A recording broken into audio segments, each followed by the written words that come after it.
గారి నాయకత్వం, సీతక్క గారి నాయకత్వం, సీతక్క గారి నాయకత్వం, జై తెలంగాణ, సీతక్క గారి నాయకత్వం, సీతక్క గారి నాయకత్వం.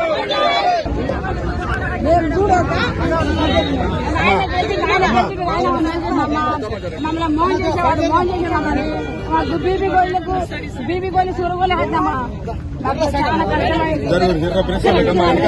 జాగృతి జనం బాటలో కార్యక్రమం కూడా మరి మహబూబ్ నగర్ జిల్లాకు రావడం జరిగింది. మహబూబ్ నగర్ జిల్లాలో జడ్చర్ల, దేవరకద్ర, మహబూబ్ నగర్ ఈ 3 నియోజకవర్గాలను కూడా పర్యటించి అక్కడ ఉండేటటువంటి సమస్యలు వాటన్నిటిని కూడా విజిట్ చేసి ప్రత్యక్షంగా పరిశీలించి వాటిని పరిష్కరించడానికి తెలంగాణ జాగృతి మా వంతు ప్రయత్నం మేము చేస్తాం. అల్టిమేట్ గా ప్రజల నుంచి ఇప్పుడు ఉండేటటువంటి సమస్యలు ఏంటివి, వాటిని ఎట్లా పరిష్కరించాలి అనేటటువంటి విషయాల మీద పోరాటం చేయదలుచుకున్నాం. దానికోసం ప్రజల మద్దతు కూడా కట్టడానికి ఇవాళ వస్తా ఉన్నాం.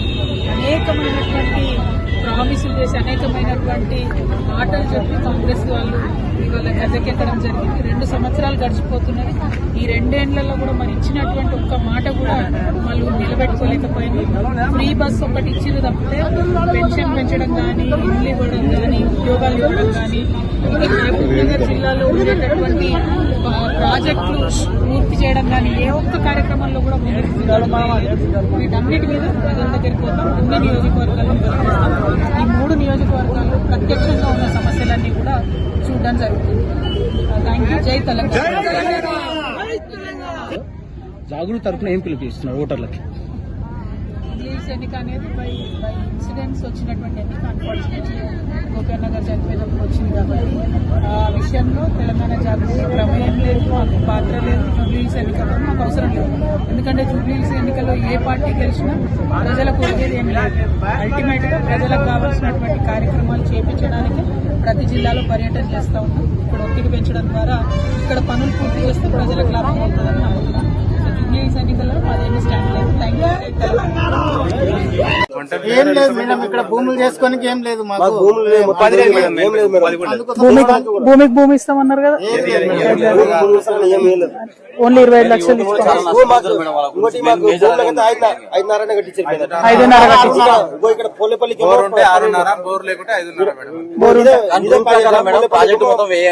అన్ని అందరికి సేమ్ సమన్వయంగా ఇవ్వాలి. కానీ వీళ్ళు ఏం చేశారంటే కొంత భాగాన్ని మాత్రం 12 లక్షలు ఇచ్చి మిగతా ల్యాండ్ మాత్రం 6.5 ఇచ్చారు మేడం. 30 ఎకరాలకు 12.5 కట్టించారు. 5,000 ఎకరాలకి ఏమో మొత్తం 6.5 ఇచ్చారు. అదే గట్టిగా అడుగుతాం. వెళ్దాం. ఉపాధి గురించి అడుగుదాం. 18 ఏళ్ళు కట్ ఆఫ్ డేట్ 2001 అన్నది ఒకటి. ఉపాధి గురించి ఏం చెప్పమంటావు మేడం? అందరికి ఉపాధి గవర్నమెంటే కదా తీసుకున్నది. భూములు అన్ని నాశనం గవర్నమెంట్ ఏదైనా కల్పించాలని గవర్నమెంట్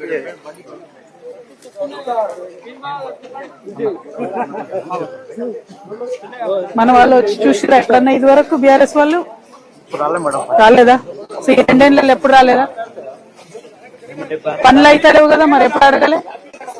ఇప్పుడున్న ఉదండపూర్ రిజర్వాయర్ కావచ్చు, మిగతా మొత్తం పాలమూరు, రంగారెడ్డిలో ఉన్నటువంటి అన్ని పనులు కావచ్చు, దాదాపుగా 80% పూర్తయినాయి. అయితే ఇంతలోపు ఏం జరిగింది? రేవంత్ రెడ్డి గారు, నేను పాలమూరు పులిబిడ్డను, నన్ను గెలిపించండి, పాలమూరుకి మంచిగా చేస్తా అని చెప్పి వస్తే పాలమూరు ప్రజలందరూ కూడా ఆదరించారు, ఆయనను గెలిపించారు. గెలిచి కూడా కాంగ్రెస్ ప్రభుత్వం వచ్చి కూడా 2 ఏళ్ళు అవుతుంది. అయితే బీఆర్ఎస్ తప్పుందా కాంగ్రెస్ తప్పుందా పక్కన పెడదాం. నేనేమంటున్నా, ఇప్పుడు ఇక్కడ ఉన్న వాళ్ళందరూ అన్ని పార్టీలో ఉన్నాం. ఇక్కడ నష్టపోతున్నది ఎవరు? ప్రజలు. పార్టీలకు సంబంధం లేదు కదా.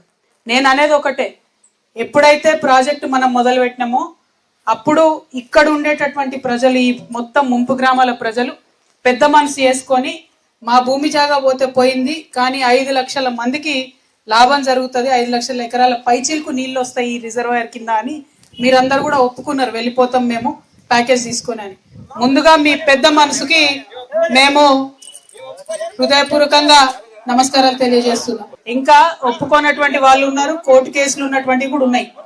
అయితే ప్రాజెక్టు మొత్తానికి పూర్తి కాకపోవడంతో ఈ అన్ని విషయాలు కూడా పరిష్కారం కాకుండా ఉన్నాయి.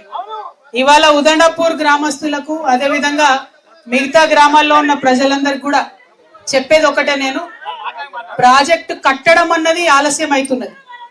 కట్టడం ఆలస్యం అవ్వడంతో ఏమైంది, అప్పుడు 18 ఏళ్ళు ఉన్నోళ్ళు లేదా అప్పుడు 18 ఏళ్ళు లేని వాళ్ళు ఇప్పుడు 18 ఏళ్ళకి వచ్చి తర్వాత 21 సంవత్సరాలకు వచ్చింది. కానీ వాళ్ళకు కూడా మనము డబ్బులు ఇవ్వము అని చెప్పి ఇప్పుడు ప్రభుత్వం చెప్తున్నది. 2021లోనే కట్ ఆఫ్ డేట్ పెడతామని చెప్తున్నది. నేను ఇవాళ ఉదండపూర్ గ్రామస్తుల దగ్గర నుంచి అదేవిధంగా ముంపు గ్రామాలందరి నుంచి కూడా ఒకటే కోరుతా ఉన్నా, మీరు ప్రాజెక్టు పూర్తి చేస్తారా చేయరా మొదలు ఆ విషయం చెప్పండి. ఎందుకంటే ఎక్కడ కూడా పనులు కాకుండా అట్లనే ఉన్నాయి. ఆల్రెడీ పనులలో నాణ్యత లోపం కనబడుతున్నది. ఆ నాణ్యత అనేటటువంటిది ఇంతకుముందు అక్కడ తిరుగుతుంటే తెలుస్తున్నది. ఫౌండేషన్ గట్టిగా లేదు, మరి రేపు ఎట్లా గట్టిగా అవుతుంది అన్నది కూడా ఒకసారి ఆలోచన చేయాలి. ఒకవేళ ప్రాజెక్టు కట్టము అంటే ఒక తీరు, లేదు కడతాం పూర్తి చేస్తామంటే నేను ఒకటే మాట, మీరందరూ ఒప్పుకుంటే ఎప్పుడైతే ప్రభుత్వం పైసలు ఇస్తుందో ఆనాటి రేటు కట్టియాలి. ఆనాటికి 18 ఏళ్ళు ఉండే వాళ్ళందరినీ కూడా ఆలోచనలు చేసుకొని కన్సిడర్ చేసుకొని డబ్బులు ఇవ్వాలని చెప్పి నేను డిమాండ్ చేస్తా ఉన్నా.